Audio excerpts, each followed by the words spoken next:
Thank you for tuning in to the Property Vault with Ashley Wold, and today I'm joined by my good friend, Mr. Jamie Cotton. Thank you for joining us, mate. No, absolute pleasure. Thank you for the invite. So just give everybody a quick intro about yourself, please. So again, like Ashley, via the EXP platform, I've gone for a self-employed model. Before that, I did a very short stint at Countrywide via the Dixon's brand. Had a really good area to learn actually there.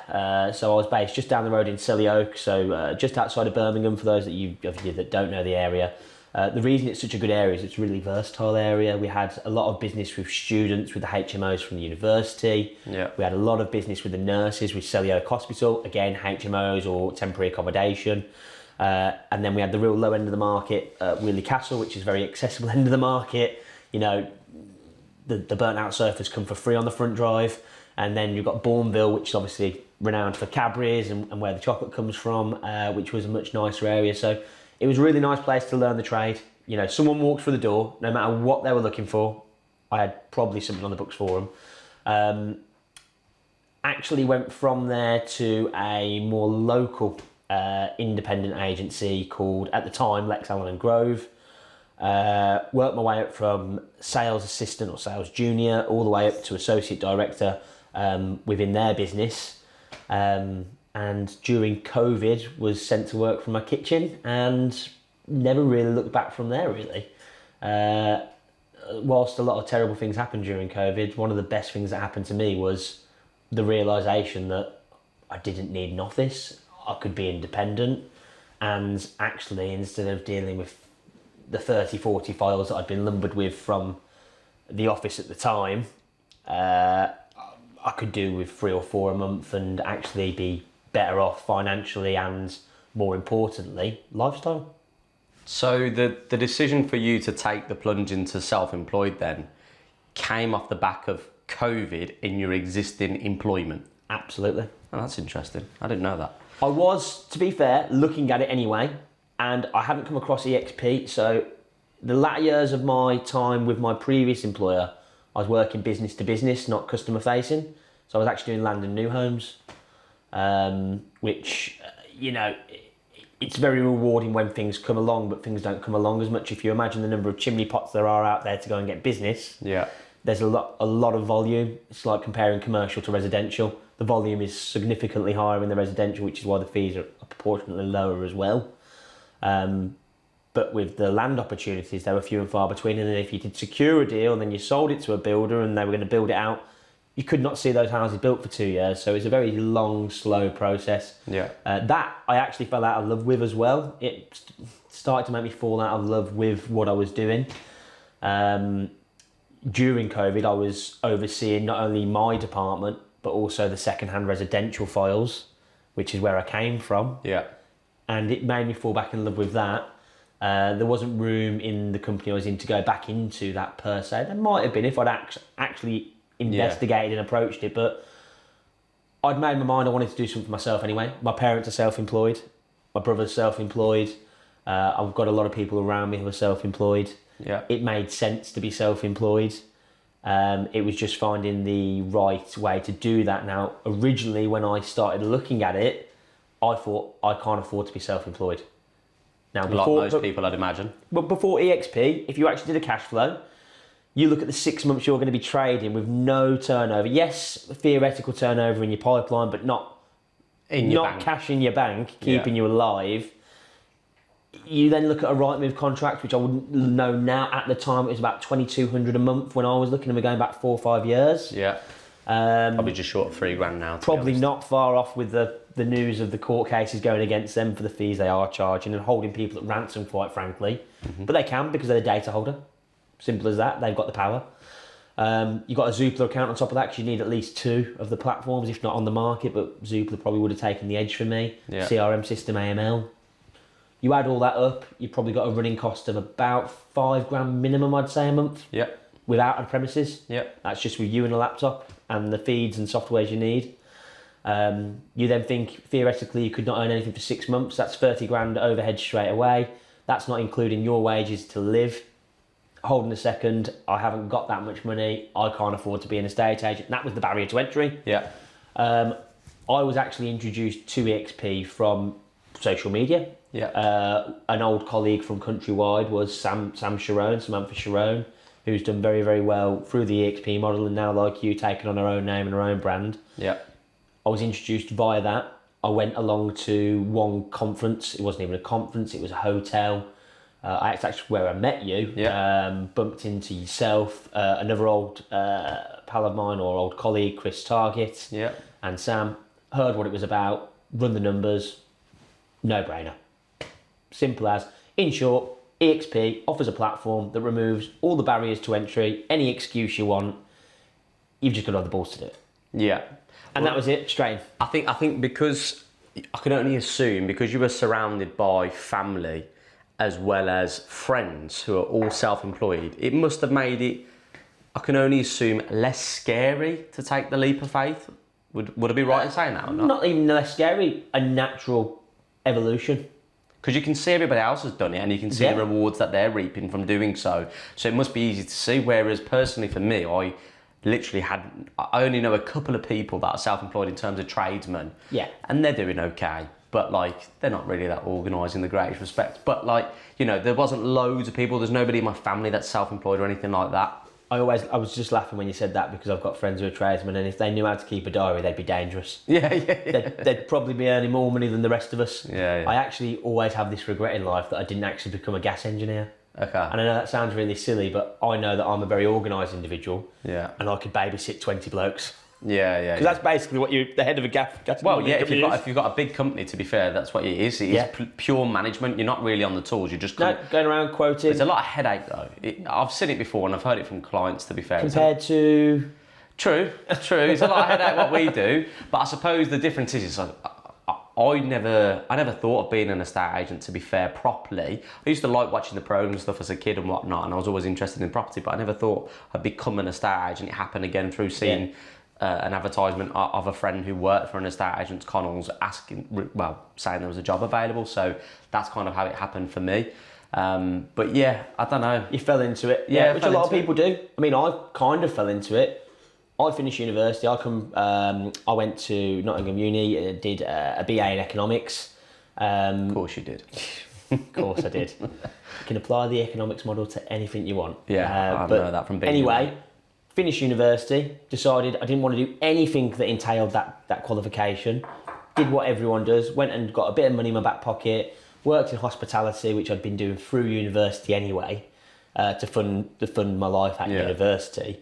And got enough money in my back pocket and I went travelling for the best part of 2.5, 3 years. Class. That ended in New York. The girl I was seeing at the time, the young lady I was seeing at the time, was on an internship in central New York. So the internship was unpaid, but she got free accommodation in Soho, right above the financial district, really great place to live. So I literally went and stayed there for 4 months with her. As a house husband, it was very nice.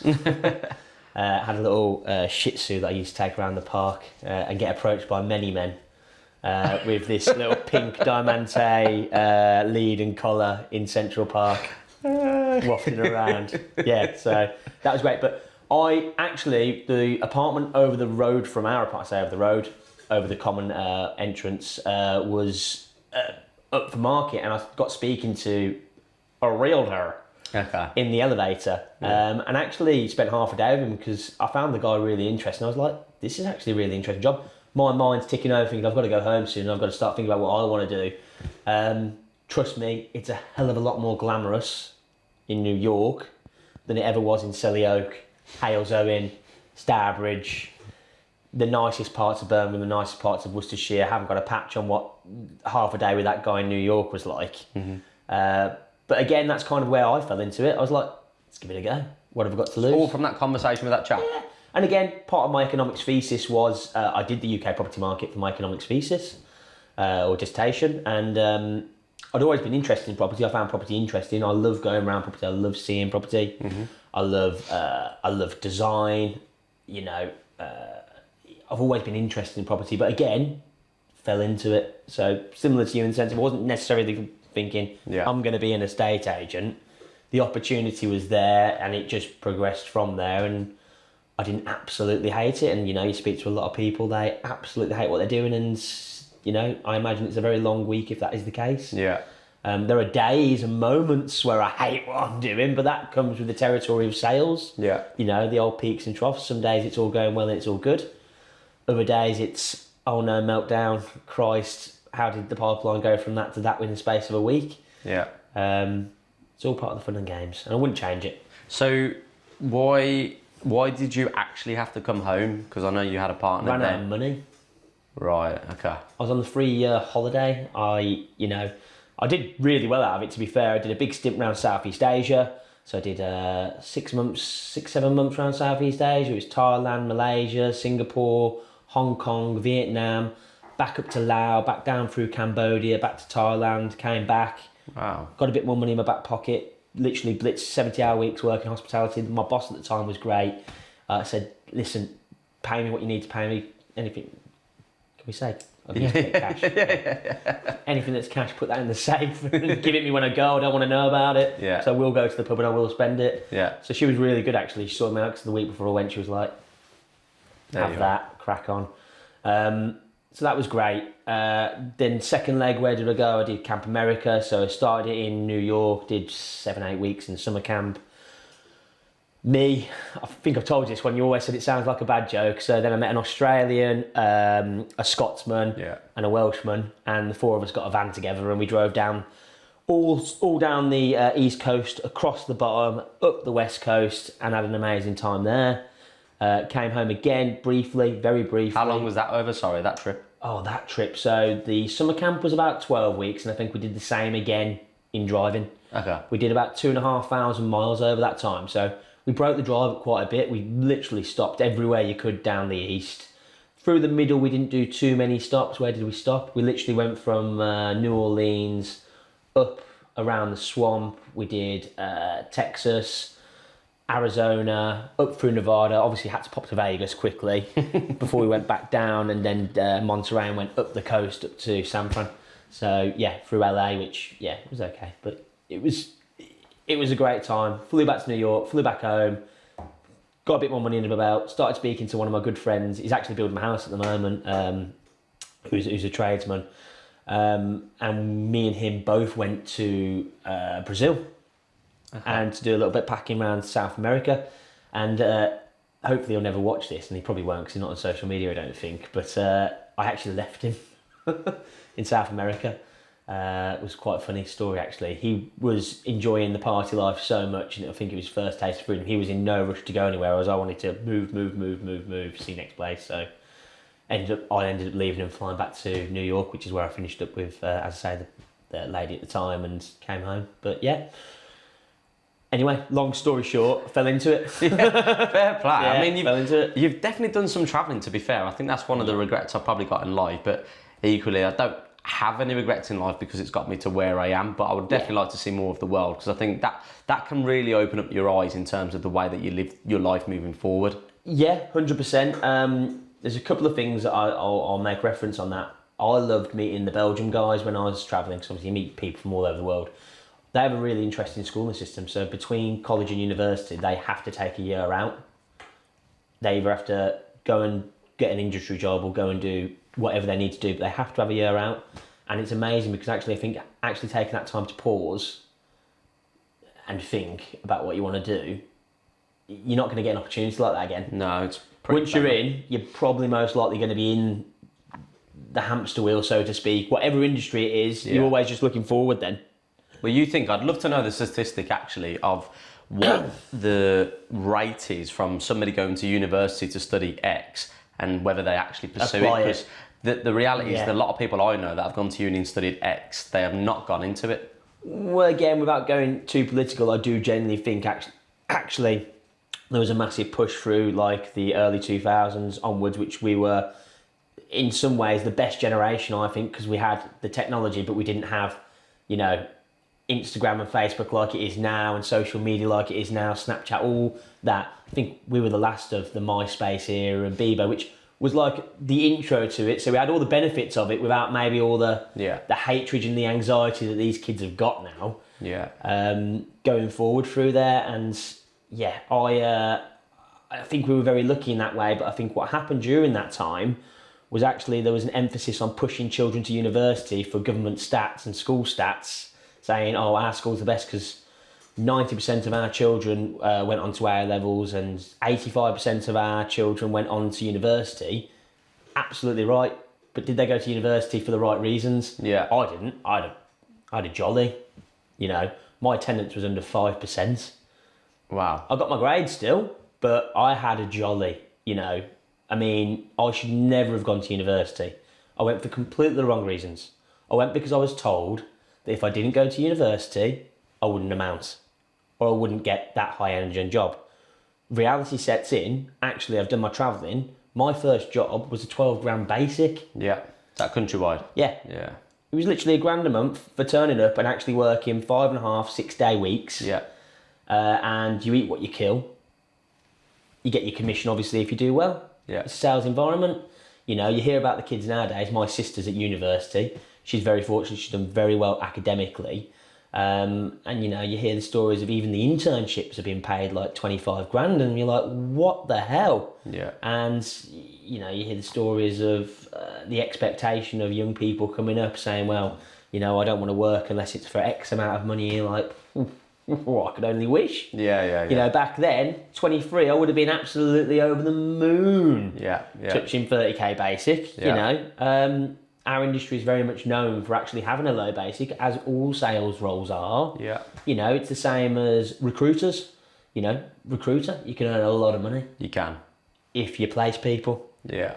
If you turn up and you don't, you're on a basic. Yeah. Simple as that. Which, to be fair though, the basic is a lot higher in recruitment than it is a estate agency. I'm not 100% sure, but I'd imagine so. Yeah, it is. I'd imagine so. I think there's been quite a few estate agents that I've known over the years go into recruitment, but it's a very different kettle of fish. But you can earn a lot of money by it because it's sales at the end of the day. You're still commission selling. based. Yeah, but estate agency, to be honest, it's always had this terrible pay entry level. Absolutely. It's definitely got a lot better over the years, and even now, even the corporates have obviously reduced their working hours. Like now, if you do a 6-day week, it's no 6-day week now. You get a day off in the week, and they're being a lot more lenient in terms of what time you have to turn up and what time you finish. So our contracted, I was talking to an agent who works for a corporate the other day actually, and their contract is, as mine was 10 years ago, was like 9 till 5, 6 o'clock, 9 till 6 it was, whereas their contract's now 9 till 5:30, but we used to have to get in for 8:30 to start the morning meeting, even though we weren't being paid, whereas now they don't. They get in for 9 a.m. and they have a prompt meeting at 9 a.m. So it has tried to become somewhat beneficial for these individuals to stay within this corporate hub. So they potentially, if I'm honest, don't look at models like EXP. They're trying to do as much as possible to keep them grounded because the staff retention. But that's the point. You've just hit the nail on the head. Staff retention. It's not only about finding good staff, but keeping good staff. Yeah. Now, I would argue anyone who's probably doing XP came from some kind of corporate background at some point in their career, because, you know, I have people ring me up now. I've actually passed your number on to a few people and they said, listen, I want to get into this industry. I haven't got the time and my model isn't based on me personally educating people and bringing them through right now at this point. Not saying it won't be forever. Yeah. The model allows for me to bring people on and monetize that, which is amazing. Yeah. It's great. I'm not quite there with my life and what I want from work right now to invest in that. Yeah. I should be, and many of the XP people might be watching this and going, well, he's mental because he's foregoing opportunities. Well, that's what's good about the platform. Yeah, you take from it what you will. Yeah. You know, and you do what you want. Yeah. But leading on to that, it's, you know, I always say to them, your best bet is go and do 6 months at a corporate, because actually if you can stick it and you move past that, they'll give you a very good grounding in the basics, the conceptual stuff, and you become programmed is probably a blunt way of putting it, but programmed, right, morning, okay, inquiries, boom, okay, viewing feedback, boom, okay, next, need to source some vows, boom. Yeah. You get into that mentality and you understand the theory of why you need to do this and the principles of doing it. And yes, I look back at some of my corporate experience and think I hated it, and I did hate it. it was a mortgage farm. It wasn't an estate agent's. Yeah. Being polite about it. Yeah. Every week, how many mortgage leads you done? You haven't hit target. Okay, but I've sold all my houses. Yeah, but you didn't get the mortgages for them. Okay. Me being young and naive, I thought we were here to sell houses. Yeah. Absolutely not. Yeah. We're here to sell houses, but actually to generate leads for the financial services and the surveyors. Yeah. Because that's where the money is. Well, obviously that just goes back to the recent Panorama episode. Yeah, absolutely. And, anyone who thinks that didn't happen, who watched that, they scrape the surface. It's much bigger than that. I'm under no illusion. It's much bigger than that. And, I also see it round here in smaller independent agencies, not even just corporates. Yeah. There are corporates across the board within the industry. For sure. And don't get me wrong, we all ask the question. Yeah, of course, because we do gain out of it financially, but also it makes the process smoother naturally. It's an opportunity. You can place someone with a trusted source. In theory, that trusted source is trusted because they're good at what they do. Yeah. And, oh, by the way, you get a kickback off it. Great. Yeah. There's nothing wrong with it. We have to disclose it on our adverts about, any potential referral fees we'll get. There is nothing wrong with it. It only becomes an issue when you're doing it purely on a financial incentive, not on a service motive. And the first service motive for anyone is actually, who do we look after? Our client, the seller. We act in the best interest of the seller. It's in our interest to have someone we trust and know, because as much as I can look at an ALP or a decision principle, as much as you can, and as much as you can look at bank statements and go, yes, the money's there. Yes, I have a piece of paper that says this lender is going to lend this person X amount of money. Yeah. It's not the same as, my referred financial advisor or your referred financial advisor. Jamie, I've sat down with this person. I've gone through their 3 months pay slips. I've gone through their expenditures. We've done an affordability test. Yes, they could afford that, but actually when I've actually broke that down and spoken to them, that's not realistically what they want to spend. Yeah. They still want to go on holiday. They don't want to be living off beans and rice for the next 12 months while they buy this beautiful house off you. So actually, we're going to be changing the parameters. We're not looking at 325, we're looking at 275. That's actually interest of our client. So there's arguments saying we'd be silly not to do that. Yeah. Yes, we get rewarded for it at the end of it. Unfortunately, what I'm feeling at the moment in the market is that a lot of people aren't doing their homework properly. 100%. Diligence at the moment is like pulling teeth. So usually, and again, when the market was really busy during COVID, people would have their stuff over to you within, like that, 2 hours. Price. I only sent the email. I've got chapter and verse. Okay. Everything. I'm seeing this now that I've got a lot of people viewing, and I always ask the question. I won't book the viewing without asking the question. Have you got a mortgage in principle? Yes, yeah. I've got a mortgage in principle. Did you shop around for it? Yes. Okay, wonderful. Are you happy with what you've got? Yes. Great stuff. Let's go and get you booked in for a viewing. Let's take you for the viewing. Oh, you love the house. You want to make an offer? Bit of back and forth.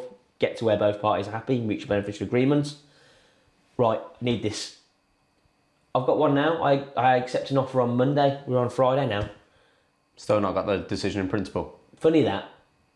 Yeah, we always ask the question, but yeah, I don't know if it's because every estate agent should ask it or does ask it. I think there's a bit of a mix, because I know not every estate agent does ask, or sometimes they will and sometimes they won't.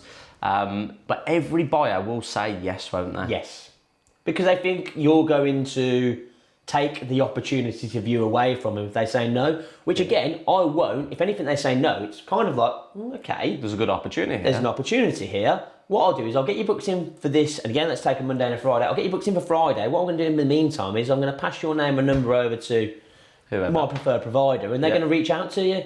Now, funnily enough, they will, and again, there's certain things a financial advisor can and can't tell you as an agent, because they're then acting for that person. They have a conflict of interest. They've got to do everything in that person's interest. But they can tell you whether or not they're booked in to see. There's nothing wrong with GDPR saying, actually, no, Jamie, that person you sent me over hasn't booked in. Well, if I'm seeing them Friday, it's either another opportunity to say, why haven't you booked in with them? Yeah. Or ask the question. And again, it's not an accusational question. It's a helpful question. I'm trying to be supportive here. Yeah. Why haven't you booked in with them? I'm really busy at work. No worries. Okay, well, if you really like this house, I'm going to need this. Yeah. It's in your interest to have it, and not only have it, but understand the process Yeah. and understand why you want it. And actually, a good mortgage advisor is sometimes the best person to have in your corner during a transaction. You know, you've seen it. I have advisors contact me on the back of people viewing before I've even called them the next day for feedback. Yeah. Negotiating on their behalf, providing the documentation on their behalf. Some of them only charge 150, 200, 250 pounds. Actually, they're in your corner. And I think a lot of buyers don't understand this. I will help them as much as I can, but I do not work for them. Yeah. It's a common misconception amongst consumers. They think, oh, the agent is working for me, they're my friend. Yes, I'm friendly. Yes, I'm here to help. Yes, I need you to facilitate this transaction. For you to get paid. However, everything I do is in the best interest of my client, the seller. Yeah, who pays your fee? So actually, you having a third-party professional in your corner is never going to hinder you.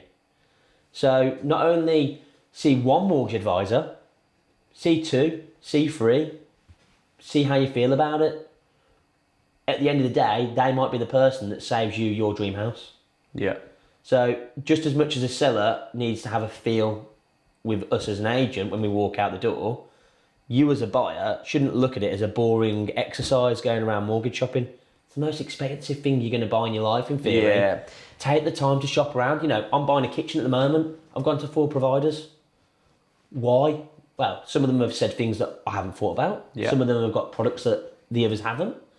Some of them have been quite pushy sales. Some of them have upsold. Some of them have been quite relaxed and suggested things I've liked and they've been affordable.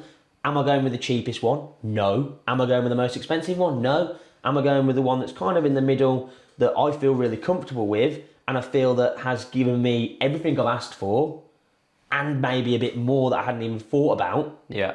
Absolutely. Yeah. That same theory should be translated into not only sellers selling their houses, but buyers when they're preparing themselves to be the best buyer they can. Yeah. And it is, unfortunately, I'm going to say, and again, we're going to lead on to this with a budget, I do think it is becoming more of a buyer's market, which means even more than ever, be ready.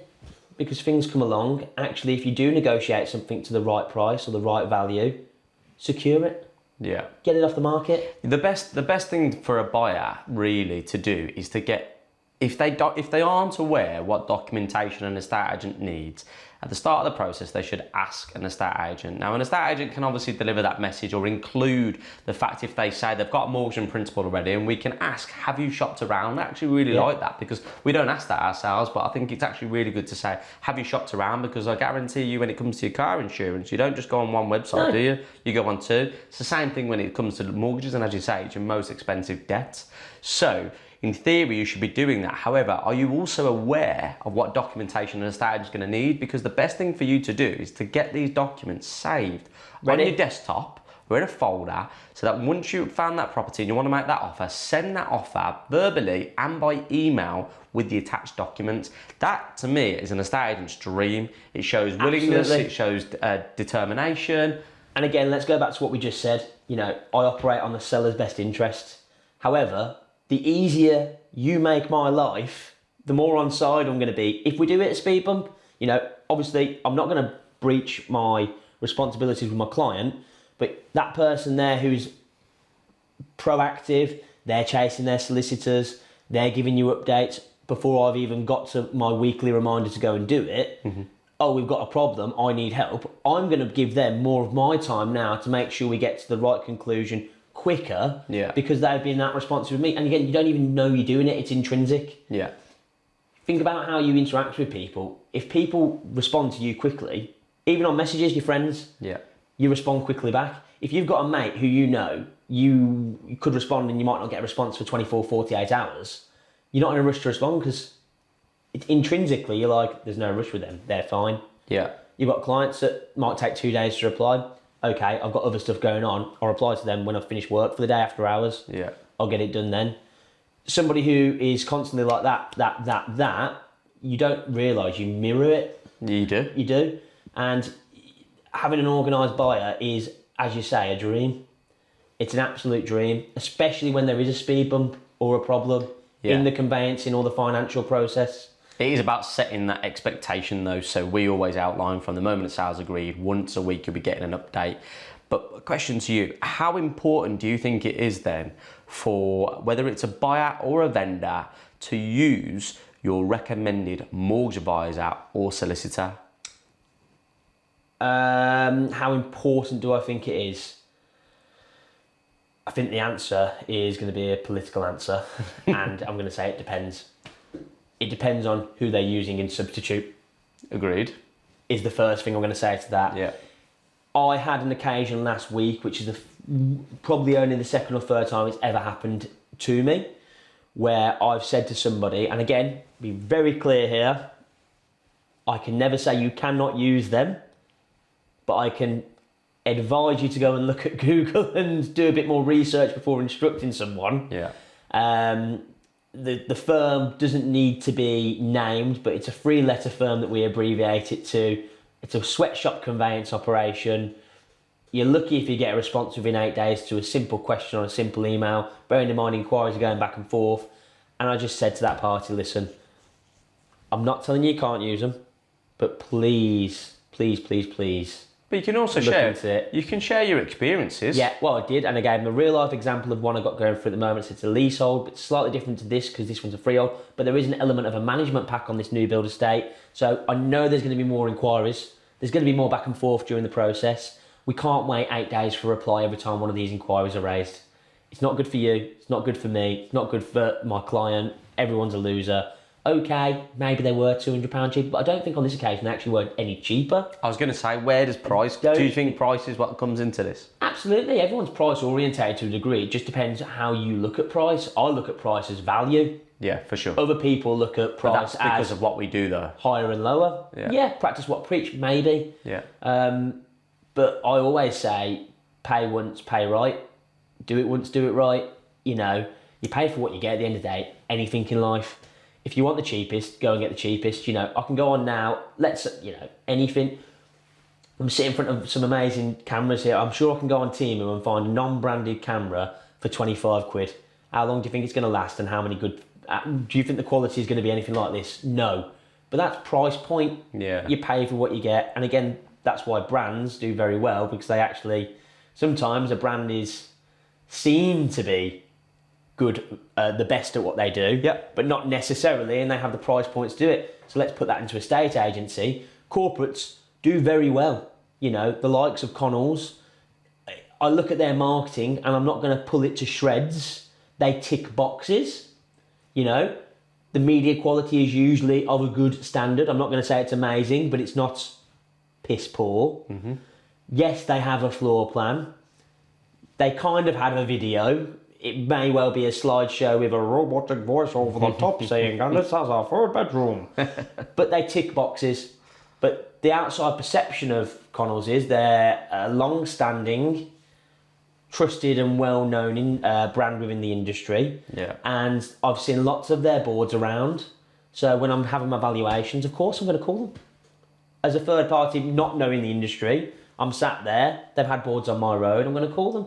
You know, actually, it's only through social media, I think, that EXP has done so well, or EXP agents have done so well, because you got to remember, they're cold starts. You know, you start as an individual, even your guys on your partners, you know, it's cold starts. You only get out, you've got to get your name out there. Yeah. And, you know, especially when it's your first listing, it's a very nervous one because you're pitching against, let's say, Connells and another local agent that have been trading within your area for 10, 15 years. They're a known brand. There's security in the known entity of them. Yeah.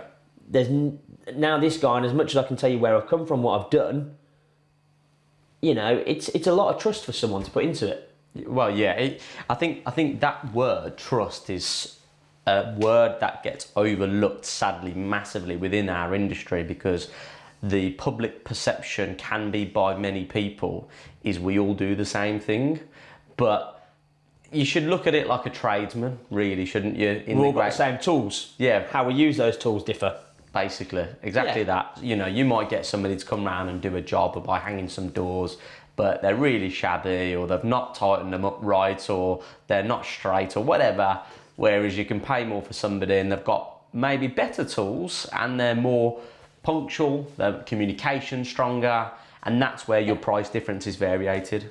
And again, you know, that's absolutely, I actually use that line sometimes on valuation to say we've all got the same tools at our disposal in how we choose to market. How we choose to use those tools is the difference. How we effectively communicate the use of those tools to you is also different. And again, the outcome is going to be different because of those three things. You know, you're only as strong as the weakest member of a team in any job, in any industry. And, you know, again, I don't want people to think I'm digging out corporates, but I've just told you that I feel that that's a starting place for a lot of people, and it should be. Yeah. So everyone's got to start somewhere, everyone's got to get experience, but actually, if you have an issue and your buyer wants to renegotiate, which I've told you today, I've had my first gazundering in a long time. Yeah. How that is dealt with in the first instance of that buyer trying to be that shyster, Yeah. and go back on the deal. And you don't get me wrong, things are renegotiated, you need to be very clear. Sometimes things come up in surveys. That is fully well justified, but to turn around the last mile of a marathon just before exchange and say, I want to renegotiate because I can, it's not good. Yeah. And luckily, again, we've got another partner coming on with EXP that hopefully is going to mitigate this and put us onto more of a Scottish sales system with Gazelle, which I am very looking forward to, is getting my teeth into the new year and offering it up front to clients whenever there's no upward chain as a standard. Yeah. As a standard. If there is a chain, I do think it becomes a little bit more diluted or complicated, but Agreed. I think as a no chain property, it's a must. Yeah. We do a deal, we set timelines, you break it, you lose your money. But that goes both ways. It's a two-way street. It's not a one-way street. It will put some buyers off, don't get me wrong. But at the end of the day, if you really want something and you know you want it, why would you be worried about? Why would you be? Obviously, it's all subject to like mortgage offer and surveys. Absolutely, so there's caveats in there. Yeah. But going back to that weakest member of the team, actually, that's why I really strongly believe when you say having tools in your arsenal and how you use those tools is, I know if you pick the phone up to me and you try that, it's going to go very one way, the conversation. And I... hopefully, again, doing everything in my client's best interest, I would act how they would, but remove the emotion. Because that's what we're there for. We are a vessel of the seller. It's very personal to them 9 times out of 10, unless they're a landlord investor or a professional property person. Yeah. It's emotional. And actually, you've got to always remember this is transactional. Mm-hmm. In business, people try and move the goalposts on people all the time in deals. But how you react to that and how you deal with that is very important. Now, if you've got a junior who picks the phone up and goes, oh, okay, no worries, I'll speak to my client, that's not great, because they've already set the tone that this is acceptable. Yeah. You know, me not saying a word is the first tactic I'd do on that one. I'd be dead quiet. I wouldn't say a word, and that's very hard for me. I love the sound of my own voice. I talk and I talk and I talk, and if I'm nervous, I talk even more. But actually, silence is golden. And the first rule about negotiation, I can't remember, it was one of the principals from my second employer said this to me. He said, sometimes not speaking is the best thing you can do. And actually, you know, if you wanted to role play that out now, Jamie, I want to renegotiate 15 grand. Yeah, well, I've done it a few times. Yeah. You there? Did you hear that? Oh no, I heard it. What do you think? What do I think? I don't think it's great. What's the reason? Have you got any justification? Well, this and this. Oh, 2 to 3 grand's worth of work. So you're justifying that with 15. Have we got any quotes for that? Have we got any paper trail for that? No. Okay. Well, I think before we do anything, and before I approach my client and upset them, it's best that you actually put a rational and reasonable argument together and do it in writing to me, and I'll happily approach them with that. I'd attach any documents you can for it. Oh, and by the way, before we do this, I will reply back to you to make sure this is the way you want to go. Is that okay? Yeah, do you understand everything? Okay, bye. Well, straight away, okay. Yeah. Let me speak to my manager, or let me speak to my client, and I will come back to you. You know, you pay for what you get. 100%. How you deal with that in the first instance. Yeah. And as I say, you know, a team's as strong as its weakest link. I can only take on so many properties. I could probably take on a couple more than I've got now, but not many more. And I wouldn't want to, because again, going back to what we said at the beginning, it's about a lifestyle for me just as much as financial freedom. Yeah. It's time freedom, you know. Friday today, I'm probably going to clock off at 4:30. In fact, no, I'm definitely going to clock off at 4:30. Unless That's there's late for you on a Friday. It is. Unless there's an emergency, I'm going down to see my mates. Most of my mates are trades. Yeah. They're all going to be finished at 3:30. I'll be playing catch up. You know what? That's part of it. When I was in an office, if I was there twiddling my thumbs Friday, actually no one's really doing anything, I've still got to sit there till 5:30. Yeah. Okay, email. Yeah. Look busy, the boss is in. Yeah. I'm my own boss now. I make myself look busy for me, and actually my time is my money, so, you know. And the reality is don't get me wrong, like, you can, when I first started with EXP, I was like, I felt really naughty, like taking a phone call on a dog walk, right, which is mad. Mad that I think that. Whereas now, we can take phone calls in the pub. Yeah. Like, we literally can. We can take phone calls in the I'll pub be in or the pub wherever with we you, are. raised offers and put offers forward, because actually, it's working hours, I should be there, and I'm going to do it, and I'm incentivised to do it. Yeah. And actually, again, there's this day and age, if I've got my laptop and my phone, I can work anywhere. Yeah. The only constraint is obviously physical viewings and physical valuations. You need to be in person, but other than that, I can be anywhere and do what I need to do. I do like to move around coffee shops and sit in different places, and you know, 2 weeks I'm going to go down to Dartmouth, have a change of scenery, look at the sea. Okay, it's a quiet time of year, so I'm not going to be doing a hell of a lot. I'll still be doing my emails, I'll still be on my phone, and again, you know, sometimes 7 o'clock on a night, if I'm not doing anything and the phone rings, of course I'll answer it. Yeah. Why wouldn't I? Whereas you won't get that because the doors are shut. No. And again, if it's a family meal, no, of course I'm not going to answer it. And it is expectation management. You know, I've got my hours on Google, but that doesn't mean they are fixed in that regard. There's always the odd occasion. If it's a second viewing, you and I both know if it's a second viewing, the diary is a lot more flexible than it is for a first viewing. For sure, because you want the sale. Yeah. It's just one of those things. But we do go back to the point of you saying I agree, which is where we both started, corporate world.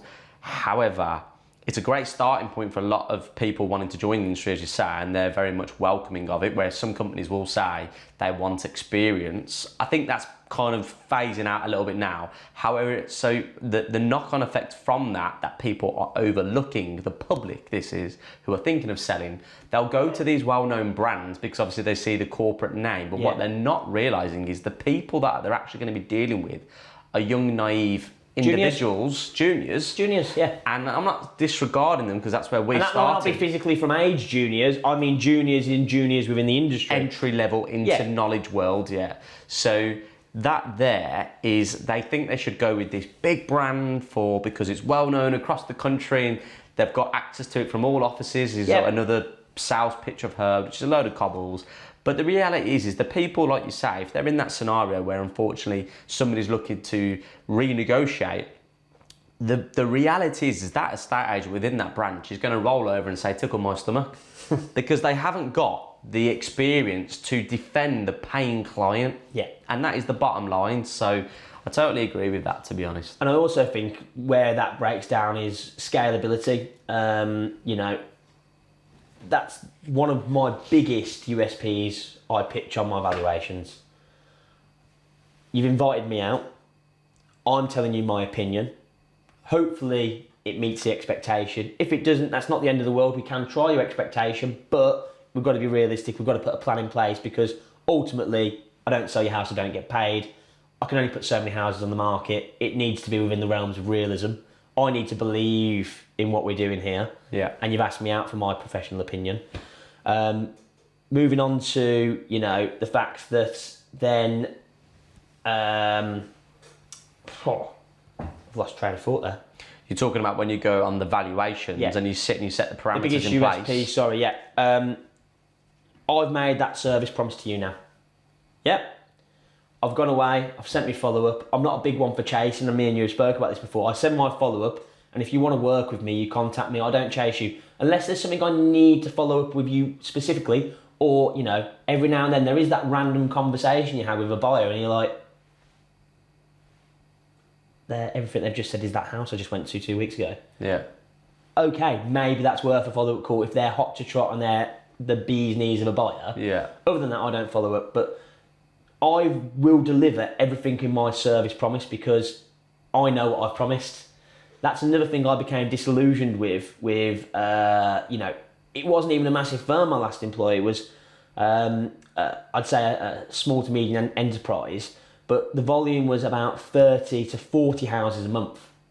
Now, as a valuer, I was doing all these service promises, maybe coming around, taking your photos and doing a measure up, Yeah. but then I'd never speak to you again because I'm on to the next value. Yeah, that's your job. I was free market appraisals all day long, value, business, chase. Instructed, perfect. Sales team, There you are. there you are. Wall up onto the next one. That for me is the biggest USP, that you're dealing with one person consistently all the way through. Yeah. And that's where I feel is my strength, and people buy from people. People always will buy from people. If you like how I work and how I've explained how I work and you want to work with me, Yeah. that's great. Yeah. Let's go. And that's where, in the great respect, I said I'll never take on a member of staff. I remember saying that. I'll never be anything more than me. And here I am sitting with, obviously, including myself, a team of 6 employed. But that's scalability you've got to. Yeah, but we've done it by capturing and keeping the models that I started the business with, which is quality over quantity. Yes. And every person within my business can capably deal with a customer in the same standard that I have set and still have a strong relationship that I have gained on that valuation with that customer, because it's a lot more personable. If I allow the numbers to go high, like a corporate would, Yeah. because they've got targets, that's where the relationship will break down, and unfortunately the customer doesn't get the service, because it is all about relationships. So I am very fortunate, as scary as it was taking each employee on, Yeah. to have that brand grow by relationships. But again, I think that's another benefit of the XP model, because those people are more self-motivated. Not all of them. I know, obviously, you've got partners and staff, but your partners, in theory, yes, they might need your time and care every now and then, but one, they wouldn't be partners if they didn't have the experience in the first place. Yeah. And the knowledge and your All the belief that they qualities. could deliver Yeah. on that. But they're sharks, they're in a sales role. If they don't sell houses, They don't get paid. they don't get paid. Yeah. You're there as a mentor figure and a helping figure, and helping them with their platform and sharing your experience and how to grow that platform, which is also beneficial to you as the top of the partnership. But that's the difference, someone turning up to, as we've just said, to do a low basic role, actually, if they agree a house sale, they might be looking to get 50 to 100 quid in commission for that house sale. Yeah. One of your partners is going to take the best part of 60% of that fee. It means a hell of a lot more to them. When they lose a $3,000 fee, you better know that they're going to be more, if not more wounded than the seller, Yeah. just as upset as the seller, because that's their livelihood. Mm-hmm. Whereas actually, again, going on to that kind of corporate mentality, oh, you want to withdraw? Okay, the biggest thing they're worried about is the call to the vendor. They're not worried about their personal livelihood, because actually it doesn't really make a massive financial impact on them. It doesn't now. So they might be, I really don't want to make this call. God, Mr. Smith's going to hate this. It's a bad call. Which I do have that element of, I don't want to make this call. We said at the very beginning of this, there's days where you're like, I don't want to do this. I've had to make one this week. Yeah, I don't want to do this. I don't want to have this conversation. But you know what? It's like, I always call it, it's like a plaster. You just got to pull it. There's no point. Just rip the band-aid off. Just rip it off, get it done. But I can, with confidence, say, if I'm having to tell a client that we've lost a sale, I am gutted for them. I'm gutted for me as well. And that's not me being selfish. That is how passionate I am about what I do and getting the results that I want for them and for me. Yeah. There's nothing truer than the relationship between an agent and a seller. Why is that? Mm-hmm. We don't get paid unless we get the job done. Literally. That keeps everything so honest. And again, being on a commission, it's very rare I do a fixed fee. If it's family and friends or someone I want to look after, I'll do them a minimum fee, fixed fee. Anyone watching this, none of you are my friends. But the point being with that is, when I say I think your house is worth X amount, I genuinely believe in what I am saying. Yeah. So if it was worth more, and I thought I could get more, I would get more money. That is the most honest relationship you can have. Yeah. If I turn around to you and we're on at 575 and the offer's at 560, it's a very slow market, it's price sensitive, it's a buyer's market. If I turn around and make those arguments to you, and I strongly believe that's as much as we're going to get out of this buyer in this moment with this opportunity, Yeah. you better well bloody believe it. Yeah. Because if I could get him squeeze another £5,000 out of him, pay my fees for you and keep you whole at the price we've got, I'd love to do it. Yeah. So that's why I love the relationship between agent and seller, because, you know, and again, I've used this line only twice in my career, and I'm not advocating it, but we've all had problem clients who have listened to your valuation, got on at way more money because of other agents telling them, or because they just know their job better, know your job better than you do. Why they asked you out in the first place, I don't know. They must have just needed a right move feed. But then, you know, 3 months down the line, it's not getting any traction, it's not getting the attention, and they're going mad at you. And you're like, well, you know, I hate to say I told you so, and I don't want to have that conversation, but are we going to revert back to what I originally told you? No, I'm going to go with another agent. And it's a bit of a vindictive one, but I always say, I'm not a problem at all. Would you like me to send your money back?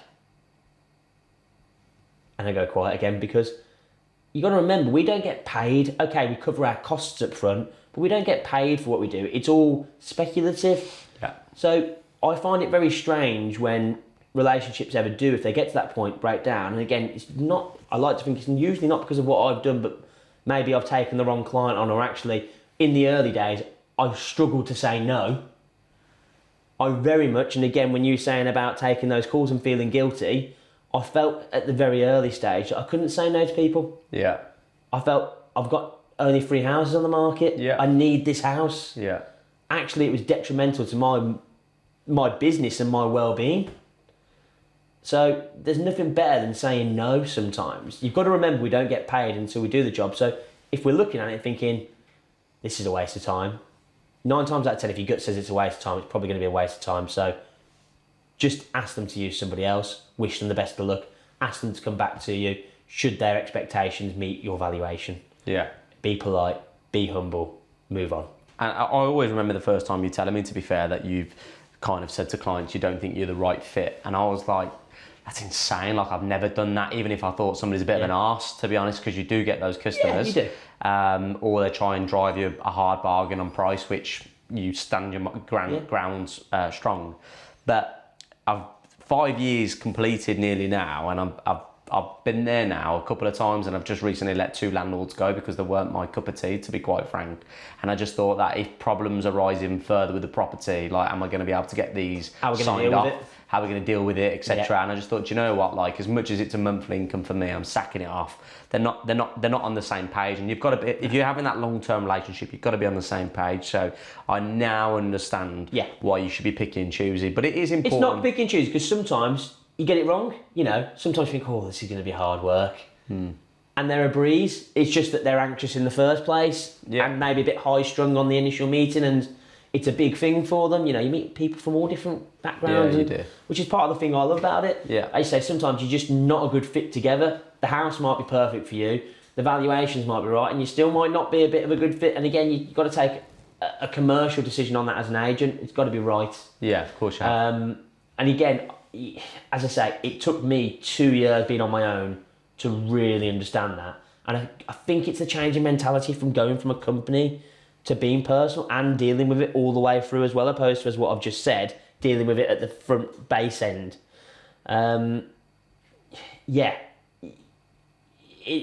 It's a margin call, because you're in business, you want business, but you've got to enjoy it still. You've got to enjoy what you do. Of course you have. And it's not always going to go right, and how people react to you when you tell them that bad news. I listened to a great podcast the other day. It was an estate agent, and I thought, this is a great line. Wasn't the Property Vault, was it? It wasn't, no. I can't remember what it was. He was some Australian dude, to be honest. So other than his accent, which was really nosing me off, what was it? He said, unfortunately, I'm not here to tell you what you want to hear. I'm here to tell you what you need to hear. Tom Panos? No? Potentially might have been. Okay. It potentially might have been. But I just thought, what a great line. And actually, sometimes when I'm having conversations, it's not what they want to hear, but it is what they need to hear. And I just thought, that's perfect. Yeah. That's going in my vault. Yeah. In fact, Yeah. if anything, I'm pretty sure it will be him because I've seen him live and I remember that line myself. It's and it's with me. true. It's just so true, isn't Yeah. it? I'm here to tell you what you need to hear, not what you want to hear. Anyway, moving on, coming to a quick close soon. Yeah. How are you finding the market right now? We're going into December next week, 2025. Yeah. How are you finding the market now? How do you find things from the budget as well? I'm going to tell you what I tell all my clients. Go on. Seasonally speaking, we're always going to see a downturn this time of year. You know, I'd like to say the first week of December is everyone's heads turns toward Christmas, but driving around for the last 2 weeks and seeing some of the trees up and all the lights on the houses, I think some people are a bit eager. Yeah. Christmas comes, Christmas goes, but the month of December is always quiet from a demand perspective. We're going to see less viewing inquiries. We have seen less viewing inquiries. I've seen less viewing inquiries. I would say the people that are still actively viewing, in theory, are your most dedicated buyers because they're still looking. They're obviously either on a time plan and they need something desperately, or they've sold and they don't want to keep their buyers waiting, and they are very motivated. So there's two ways of looking at it. Yes, demand is very low, but the people that are actually out there are your serious buyers. So, you know, let's not be putting our viewings off and make an extra special effort for the ones that do want to view. Yeah. I think this year in particular, not only with me saying a few people have got a bit eager with Christmas, I think the budget has played a big impact on that, which we'll cover in a sec. Okay. Yeah, I think it has. And do you know what I think actually has really mithered me about the budget? We obviously have budgets all the time, and this is the first time I've actually used the budget as an excuse. Genuinely. Not an excuse, as a reason or a rationale for the market conditions. Now, why do I think this budget has been so different to the others? And it's because this is the only budget where we've had rumours, whispers, kind of glimpses at what it might be for 6 weeks prior to the budget. Now, luckily, a lot of the things that they whispers and rumours about didn't actually come into effect, so we've still got... The budget could have been much worse. Don't get me wrong, from an industry perspective, from an stage, I think it could have been much worse. Yeah. I mean, the rumour I was hearing were, we're going to abolish stamp duty up to 500k and then pound it on heavy from 500 to 2 million and bring the mansion tax in, which, okay, we've kind of done that on the upper ends. But again, that's not changed. We've had no changes to stamp duty. But the rumours alone were enough to make people think, you know what, I'm going to sit back and watch for a bit and see what happens. Anyone who has been doing their reading would have seen these rumours. We're going to upheave council taxes. We're going to change the whole system. Another whisper, nothing. And I just think actually the whispers did more damage than the budget. Yeah. The speculation, and that speculation caused people to become Switzerland and just be neutral and sit on the fence and think, well, we'll see what the budget brings, and in the new year we'll start again. But it's come at that time though, let's be fair, where a lot of people are on the fence now about whether listing this side of the year or next year anyway. So it has come in that respect. Granted, I think it's elongated it. I think it's come earlier because of it. I think, and again, I was speaking to some of your team the other day, you've had a great November. I know you've had a great November. They were buzzing. They said the sales have been great. We've done really well for the clients. You know, the numbers are on the board, not what we expected, but better. Yeah. And I was really happy for them. Me personally, I've had a couple of successes, but unfortunately, I've had to have conversations with a couple of clients who've got their dream properties they've found, and we're not getting the uptake on the viewings on their properties. I strongly believe their price point is right. They agree with me that their price point is right, so it's not a price issue. I like to think the marketing is good. I mean, this young man behind the camera did an amazing job at creating the stills for me, and the video work. So I know my marketing offering is amazing because we employ the best, pay for the best, and invest that in for our clients. Yeah. I know that we've got the span of the marketing because I'm on every major portal, which is EXP with the overheads that they give us, allow us to be everywhere. We've got a much larger reach and span of marketing than any high street agent in my local area. I don't think there's anyone that's on all three that I know. Coupled with the social media, sponsored adverts. I had a property in Kidderminster hit 50,000 views the other day on Instagram. We generated 2 viewings. My average, just to be, I'm not blowing my own horn, my average is usually about 3 to 3,500. Yeah. So for us to get 50,000, astronomical. Yeah. And again, I don't know whether that was the difference that they picked me as the agent. It might have been that I sold the neighbours 2 door down and we got on really well and he said, "You've got to call Jamie." It could have been anything, but I guarantee no other agent would have got that response, and ultimately that found their buyer. Yeah. Okay. That found their buyer. Brilliant. But yeah, going back to the market right now, demand is subdued. I'm hoping that because actually the budget wasn't anywhere near as bad as we thought it could have been, that we're going to have a very stable market moving into the new year. I think we're going to have an influx of supply in the new year. I think supply is going to go through the roof, and again, we'll touch upon why that is in a second with the budget effects, which in theory should bring general prices down. What I'm going to say about the market in the new year is, because of what is happening in the budget and because of the increase in supply I expect, and actually the steadying interest rates not going down too much, I think it's going to be more of a buyer's market. Okay, so what does that mean for you as a seller? As always, it can only be a buyer's or a seller's market. It can't be anywhere else. It's either in the favour of the buyers or in favour of sellers. From COVID to now, I would argue it's been a seller's market. It's been, it peaked 2 years after COVID first came out. The market was crazy, as we all know. You put it up, you could be getting bids 15, 20, 30 grand over your guide price, and that was in the first week of marketing. Obviously, since then, we've had the increase in interest rates, which have now slowly started coming down, and they've done that purposely to actually keep the market stable because it was on a slight decline.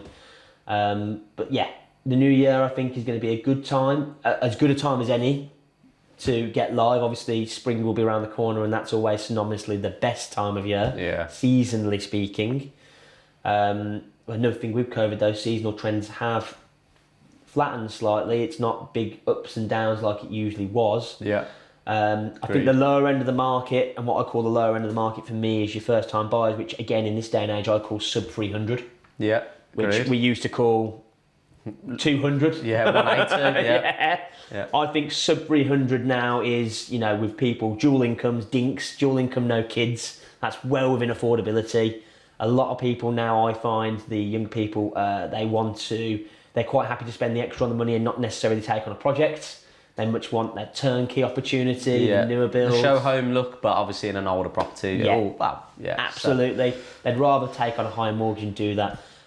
Where I think the market's going to come into supply, and we touched about this. So we've said that there's been no change to stamp duty, which is great. Absolutely correct. There's also been no change to capital gains tax. Another rumour, we might start taxing people on their primary residence. You what? You're mental. Yeah. Like, what? Yeah, you can't do that. Again, rumours, speculation, but another thing that I think put people on the fence, well, let's just see what's going to happen, because if they're going to take some of my legitimate earnings from the capital in my property, I might not be able to afford to move. Yeah. Depending on how that goes. So, yeah, the positives, no change to stamp duty land tax, no change to capital gains tax, which I think is very good for us as an industry moving into the new year, because it's going to just stabilise things, increase confidence. What's not so good is obviously they have, and again, this is not from a sales point of view, but from a rental point of view, this is a big change for our landlords. They have been hit. There's two kinds of landlords in my mind. There's professional landlords who make a business of it, and there's accidental landlords who kind of fall into it. Two of my landlords were people that bought houses from me. They either weren't sold at the time or they never needed to sell at the time.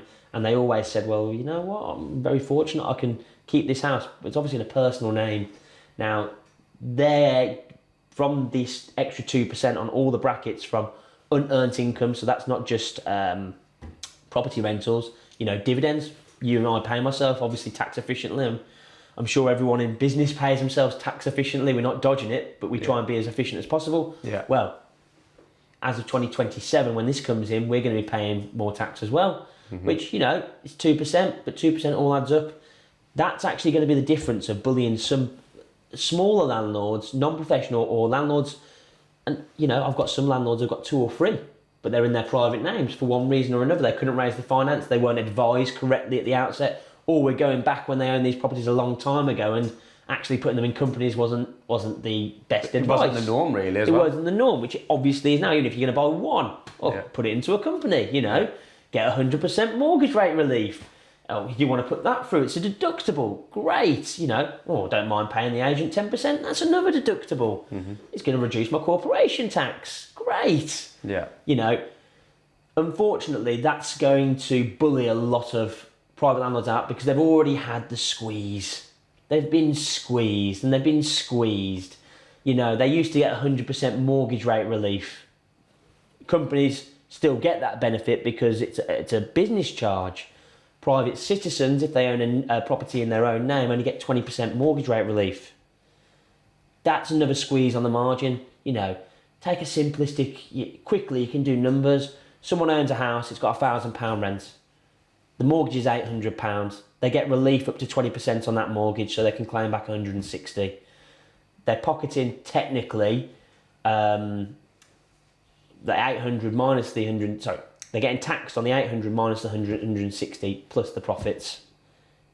That's a lot to be taxed on. Of course it is. 5-6 years ago, they were getting taxed on the profit only. Yeah. The 200 quid they were making. Yeah. Not the whole rent. Well, if you're a higher income earner and you're getting taxed on the 40% of that 80% of the mortgage and the 200 quid, you're probably lucky if that property's wiping its nose. Yeah. The incentive to become a landlord with any aggro that you might have, depending on how good your letting agent is. Yeah, and the condition of the property. And the condition of the property, and the renters reform coming in and having to spend some more money on it to get the EPC or the living standards up. You know what? I might as well put it in a 4% ISA. Where's the incentive? What's going to happen is they're going to push all these people out. Even this 2% could be the straw that breaks the camel's back for some of these people. They're going to put their house on the market. If we see an influx of 3-bedroom semi-detached or that lower end of the market come to the market, supply levels are all given levels increase, value decreases. Yeah. Is this a terrible thing? Estate agent's hat, it's not great. Ethical personal hat, it will increase ownership rates and be good for buyers. Yes. So mixed feelings on that one. As I say, but with my estate agent hat, I don't think it's nice that they're bullying people out, and I think the private rental sector, there'll be winners and losers. I think anyone who's an accidental landlord or small stock with high mortgages, and again the mortgages, let's talk about the mortgage rate relief, any one of them, the incentive to be a landlord's removed. They're going to be selling. Yeah. They're going to be selling. I think the companies will actually benefit from this because when these guys have sold, there's going to be less stock in. These guys are going to literally, okay, they're going to have to not take their dividends, or they're going to pay a bit more on their dividends if they take it out. But a lot of these people, they've got jobs anyway, and actually the investment is their pension or whatever. This company that they're starting is secondary business to them, and they will wear it because they're not drawing down. So actually, they're getting all the reliefs they still got. They've won at this. There's now less rental properties out there, which is forcing the price up for the rents. Let's not forget them, the renters. Well, we say that though, but we can just talk and talk until we're blue in the face, because obviously you can't go above, but prices will rise. They will rise. Yeah. Supply will go down, prices will rise. It's as simple as that. Basic economics 101. If we decrease the supply of something, every unit that is left is worth more. So actually, the private landlords and the companies who are set up and doing this as a full-time job, or they've got other means and incomes that they're drawing and living off, and this is just a long-term venture, they're going to do very well out of this in the long run, especially if their liabilities on all these properties are very low. Yeah. And it literally is going to come down to that. The second change that we're talking about really affecting everyone is obviously for the renters, is the tax threshold freeze. Sorry, for the purchasers, tax threshold freeze. No one's talking about this, and I don't understand why. I'd be jumping up and down. So obviously we know that minimum wage has gone up. Yeah. Which, depending how you look at minimum wage, could be a good thing or a bad thing. I always say someone's worth what they're worth. At the end of the day, by putting a minimum on it, you're actually encouraging people not to do well because they turn up for a minimum wage, they do a minimum job. Actually, if someone was worth it and they came to you and said, I'm going to leave, Ash, you'd be like, what do you need? What do I need to pay to keep you? Because I know you're worth it. Yeah. I see the value. That's going to increase inflation. Okay, so we're all now going to be earning more money because of inflation. What that means is we're going to be paying. Well, in theory. In theory, we're all going to be earning more money. Not in what this they haven't agency world changed, always, but what they haven't changed is the threshold, the barriers. So the How much personal you earn. allowances before you pay tax have been froze again. Now that's actually a hidden tax or a stealth tax, because if everyone's earning more money because of inflation, because the pound's worth less, so we've got to all have more money, we're now entering into higher brackets, and they're raising more taxes. So we're actually worse off. We are worse off, and no one's talking about that fiscal drag effect, which is, you know, it's sneaky. It is true. I didn't even look at it like that, if I'm brutally honest. It's sneaky. We're all worse off. So that's going to affect buyers, though, because actually, if they were worse off, they've got lower disposable incomes, less money putting in that saving pot for the deposit. Longer to take and save. Longer to take to save that deposit. So actually, buyers are worse off from this budget, which again, I know you asked me what the market was, but these all play an effect into it. And just because it's topical at the moment, it's worth talking about. The last change on the budget was obviously the mansion tax, which everyone's talking about. So, I mean, if stats are to be believed, how many percentage of homes? It was about 0.5% of properties in the UK. Right. There or thereabouts. They vary between 0.4 to 0.7%. I've gone in the middle, 0.5%, so less than 0.5% or equivalent to 0.5%, which equates to about 150,000 homes. Okay, so actually it is something to consider. It is something to be aware of. I, unfortunately, have not sold a plus £2 million since I started on my own brand. Have had deals of that kind of level working for other people. So it's not going to affect my day-to-day operations. What I do think it's going to do is, if you live in a £2 million plus house now, that will have been devalued. Yeah. Because actually a buyer's coming along, and again, if they're buying at that level... They're just taking into consideration on the price, aren't they? Absolutely.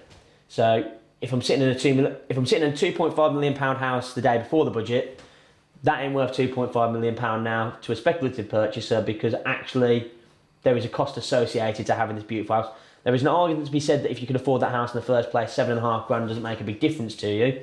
I would argue actually people that have got £2.5 million in the bank are probably the thriftiest people going, and it makes a big difference to them because they consider all these things. You know, so interesting budget, generally speaking, not as bad as it could have been. A few changes. I think there's going to be winners and losers. Winners being private landlords and companies, losers being small landlords who have worked hard, doing well, and being punished. And trying to have a pension. Being bullied out. Yeah. They're being bullied out. Simple as that. The quality of stock for that might suffer as well, because I would argue these people, they were old homes and stuff, they were very house proud. They look after them, they spend the money on the house, they keep good houses. So potentially it's suffering in quality of rental stock.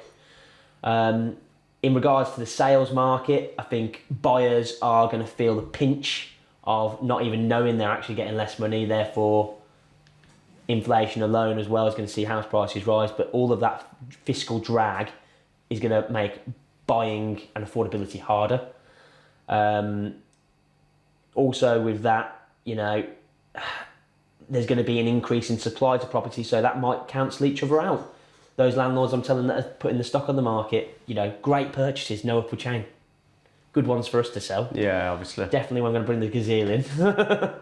But yeah, it's going to be a funny market. I'm optimistic.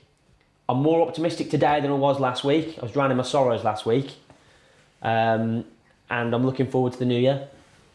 Well, to be fair, I think stock levels, as you say, are going to increase in the new year. I think Christmas has definitely come early, but for me personally, as I say, we've had a cracking month, a mind-blowing month, to be honest, and I think there's buyers out there, but naturally it does slow down towards Christmas. Yeah. So as long as the stock levels continue to increase in the new year, which are bound to happen, and now everybody can kind of forget about the budget because there's not been significant changes to, so to speak, moving house. Yeah. And I think a lot of people are going to naturally overlook what we just discussed regards to tax, personal tax. I think it should be a bit of a bright year, fingers crossed. I think it's definitely going to be a great start. Obviously, let's see if the landscape changes again. Yeah. But definitely first quarter, second quarter, I'm optimistic it's going to be good. I'm looking forward to it. Well, fingers crossed. Well, thank you for joining me today, mate. Pleasure. Appreciate it. That's an episode with Jamie Cotton. Thank you for tuning in. Thank you.